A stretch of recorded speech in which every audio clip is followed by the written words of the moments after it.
नमस्कार साथियों, आप सभी देख रहे हैं क्यूबाई नेटवर्क।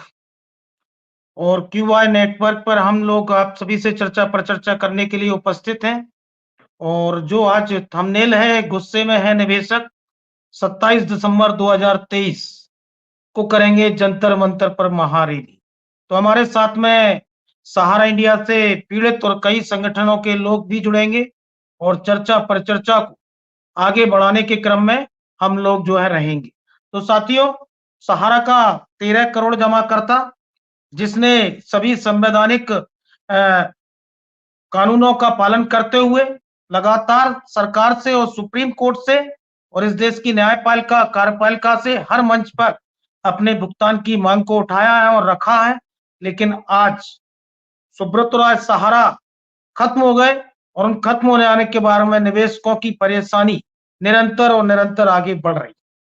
आज सहारा प्रबंधन से भुगतान के लिए आज सहारा का आम जमाकर्ता किस दो राय पर खड़ा है और किस तरह सहारा के आम जमाकर्ताओं को पैसा मिलेगा। मोदी सरकार के बड़े मंत्री और सहकारिता मंत्री श्री अमित भाई शाह आगे आए थे। उन्होंने रिफंड पोर्टल पर निवेशकों को भुगतान देने की बात की थी, लेकिन उस रिफंड पोर्टल पर भी कुछ नाम मात्र लोगों को जो है पैसा मिल पाया। इस पर जो है सभी विषयों पर चर्चा करने के लिए हमारे स्टूडियो में कई मेहमान जो है जुड़ेंगे और आपके बीच में क्यूबाई नेटवर्क पर जो है सभी साथी जुड़ेंगे। तो साथियों, निवेश गुस्से में है निवेशक और 27 दिसंबर 2023 को करेंगे जंतर मंतर पर महारैली। कई साथी जो है हमारे स्टूडियो में जुड़े हैं, जिसमें अभयदेव शुक्ला जी हैं, श्रवण कुमार झा जी हैं और मोहित पाटकर जी और गौतम दीवान साहब और सतीश चतुर्वेदी जी। तो सभी साथियों का आभार, सभी साथियों का बंधन। और मैं चाहता हूं कि अपनी बात को जो है शुरुआत श्रवण झा जी आप करें। श्रवण झा जी।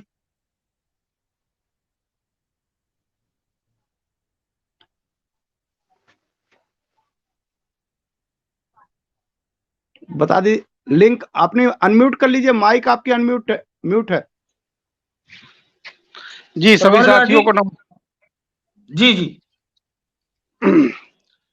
सभी सहारा पीड़ित गुस्से नहीं महा गुस्से में हैं, क्योंकि अभी तक कई हजार साथी असमय काल कबलित हो चुके हैं और अब जो सुब्रत राय सहारा के मृत्युपरांत रहा सहा धैर्य भी खत्म हो चुका है लोगों का। जो उम्मीदें सहकारिता मंत्रालय के माध्यम से कुछ थी, वो भी धरा का धरा रह गया। अब सब्र का बांध टूट रहा है सभी निवेशकों का और जनतांत्रिक लोकतांत्रिक व्यवस्था में जो एक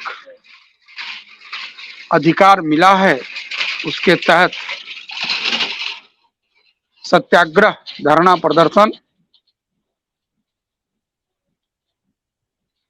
ही एकमात्र रास्ता है,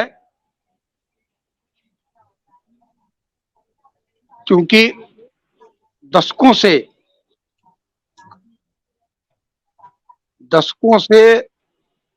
इस केस को सुप्रीम कोर्ट लटका कर बैठा है। जब कोई बड़े लोगों का केस आता है तो रात के 12 बजे भी सुप्रीम कोर्ट खुल जाती है और उसका निर्णय हो जाता है। परंतु इस देश के गरीब गुरबा जिसको जो उसको अगर बेजुबान कहें तो कोई अतिशयोक्ति नहीं होगी। इस देश में कई तरह के कानून चलते हैं। नेताओं के लिए अलग कानून है, सरकारें के लिए अलग कानून है, बड़े बड़े उद्योगपतियों के लिए अलग कानून है और आम जनता के लिए अलग कानून है। ये जो व्यवस्था है इस देश के रहनुमा और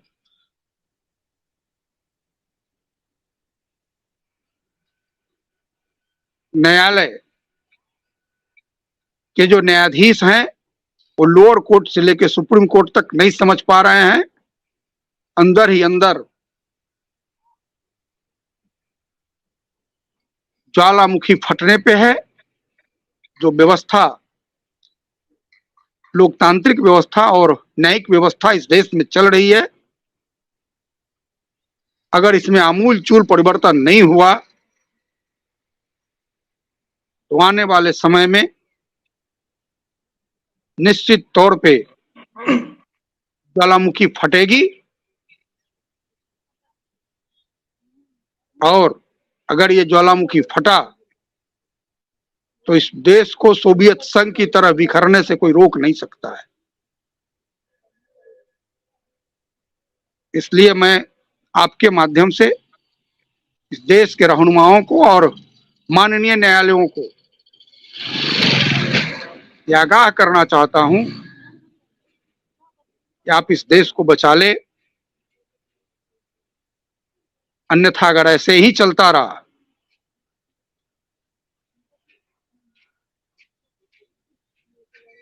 भोलानाथ का ब्रश कटर एक बैटरी चालित मशीन है जिसका चार्जिंग समय 3.5 घंटे है। यह 6 से 8 घंटे के प्रभावशाली संचालन समय का दावा करता है, जिससे यह एक बार चार्ज करने पर 16,000 वर्ग फुट गेहूं या चावल के खेतों को कुशलतापूर्वक काट सकता है, जबकि इसका पेट्रोल समकक्ष व्यक्ति उसी कार्य के लिए 1,000 रुपए मूल्य का पेट्रोल खर्च करता है।